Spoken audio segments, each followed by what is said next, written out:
आप सबका हार्दिक हार्दिक अभिनंदन है हमारे इस चैनल पर। तो अगर आप हमारे इस चैनल पर फर्स्ट टाइम आए हैं तो प्लीज़ चैनल को सब्सक्राइब कीजिए और बेल आइकन के बटन को प्रेस कर लीजिए ताकि एग्ज़ाम की छोटी छोटी जानकारी भी आप तक सबसे पहले पहुंच सके।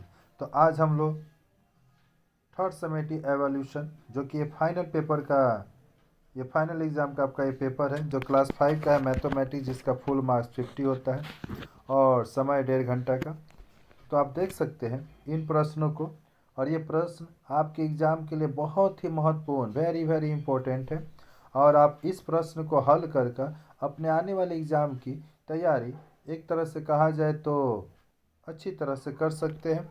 तो चलिए सबसे पहले इन प्रश्नों को देखा जाए। उससे पहले आप सभी के लिए एक आवश्यक जानकारी, अगर आप अपने क्लास के किसी भी प्रश्न पत्र को देखना चाहते हैं तो उसके लिए आप हमारे चैनल के प्लेलिस्ट में जाकर सॉल्व वीडियो भी और आपको क्वेश्चन पेपर भी, ये दोनों देखने को मिल सकते हैं। ठीक, तो चलिए सब अब इन प्रश्न पत्र को देखते हैं। पहला क्वेश्चन है 1 नंबर का कोण मापने का इकाई क्या है, यानी कोण कैसे मापा जाता है। ख नंबर, कोण कैसे मापिएगा, चांद से मापिएगा। एक सरल कोण है, सरल कोण यानी कि आपने जानते ही है कि कोण एक तरह से जो 90 से कम होता है उसको न्यून कोण कहा जाता है, जो 90 डिग्री का कोण होता है उसको समकोण कहा जाता है, जो 90 से ज़्यादा हो और 180 से कम हो उसको अधिकोण कहा जाता है, और 180 को सरल कोण कहा जाता है। तो यहाँ पर समझ ही गए 180। 179 और 66 के कोण किस प्रकार के कोण है, तो 179 एक तरह से अधिक कोण और 66 न्यून कोण।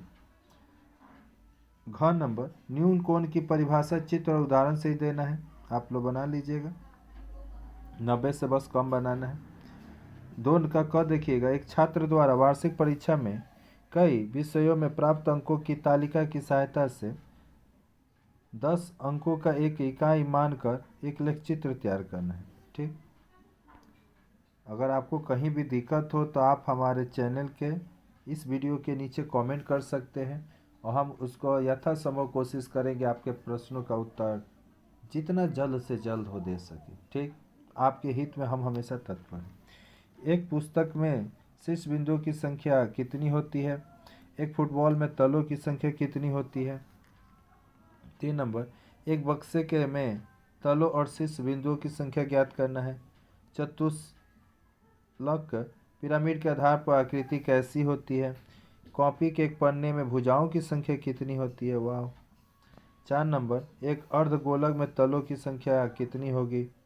जरूरी नहीं है कि यहाँ पर जो टिक मारा वही सही होगा जी। ठीक, क्योंकि एक किसी बच्चे के द्वारा दिया हुआ पेपर है, आप लोग अपने से अपने कॉपी में एक तरह से कहा जाए तो कोशिश कीजिए। ठीक, केले के मुख्य तने की आकृति कैसा होता है। देखिए यहाँ पर ये बच्चा ने गलत किया है, इसीलिए बोल रहे हैं कि आप मत सोचिए कि हाँ ये इसको हमने टिक मारा है। हमारा जो पेन का टिक होगा जो भी, वो रेड पेन से हम टिक करते हैं। ठीक, या हमारे पेन का या हमारे द्वारा ये कुछ भी नहीं किया गया, यह किसी बच्चे ने हमें पेपर दिया, उसी पेपर को आप सभी के समक्ष हमने इसको प्रस्तुत किया है ताकि आप इसका फ़ायदा उठा सकें। घन एक विशेष प्रकार का तो क्या है, तो बेलन, शंकु, आयताकार या पिंड या गोलक, देख लीजिए। 5 नंबर, गणित की भाषा में आपको समाधान करना है। एक कलम के मूल्य 45 रुपये होने पर 6 कलम का मूल्य कितना होगा। 5 पैसे बराबर कितना रुपया। 16 रुपया में अगर 500 ग्राम चीनी मिलती है तो 1 किलो चीनी का मूल्य कितना होगा, सोच लीजिए। फिर 6 नंबर, 4 हलों से किसी खेत को जोतने पर जब 5 दिन का समय लगता है तो 12 हल से उसी खेत को जोतने में कितना दिन लगेगा। 21 व्यक्तियों ने एक तालाब को खोदने का काम शुरू किया। वाह। उन लोगों ने तय किया कि वे 40 दिन में तालाब खोदने का काम समाप्त करेंगे। इसमें 7 व्यक्ति अस्वस्थ हो गए, बीमार हो गए। अब उसी काम को समाप्त करने में कितना समय लगेगा।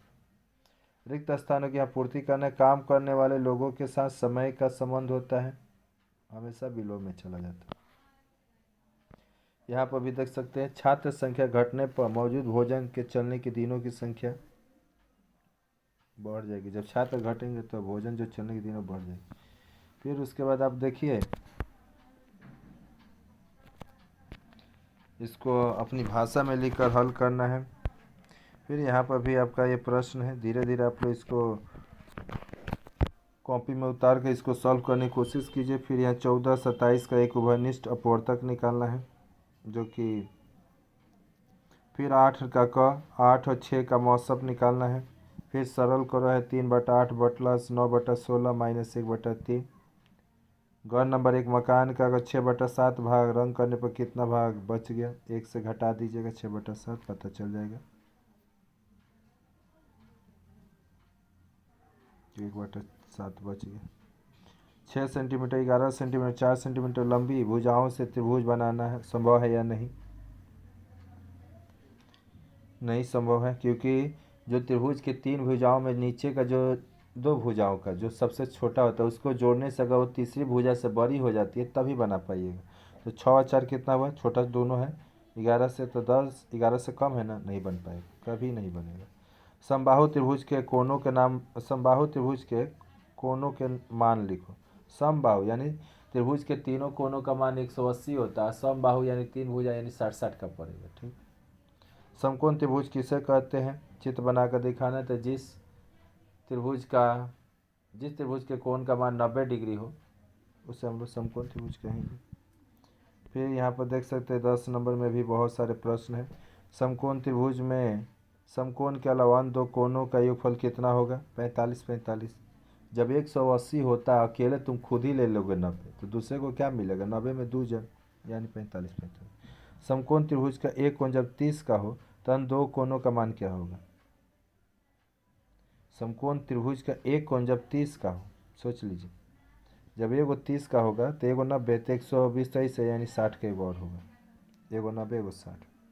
व्यास किसे कहते हैं, हमेशा आपके 5 क्लास के लिए सबसे महत्वपूर्ण प्रश्न, उसको चित्र बनाकर दिखाना है। फिर यहाँ रिक्त स्थानों की पूर्ति करना, व्यास अर्धव्यास का 2 गुना होता है।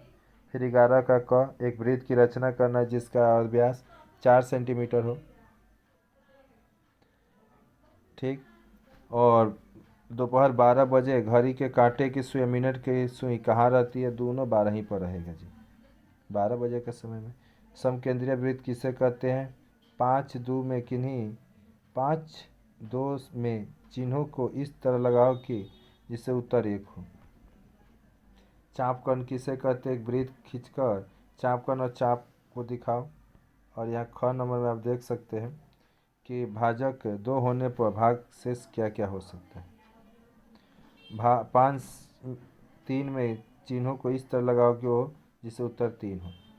तो आप सभी से रिक्वेस्ट है कि अगर अभी तक आप हमारे इस चैनल को सब्सक्राइब नहीं किए तो प्लीज़ जल्दी से जल्दी सब्सक्राइब कीजिए और बेल आइकन के बटन को दबा दीजिए, ताकि आपका जो एग्ज़ाम बहुत जल्द आने वाला है उसकी छोटी छोटी जानकारी यानी पेपर से जुड़ा हुआ वो आप तक सबसे पहले मैं पहुंचा सके और उसकी सूचना आप तक सबसे पहले पहुंच सके और आप उसका लाभ सबसे पहले ले सकें।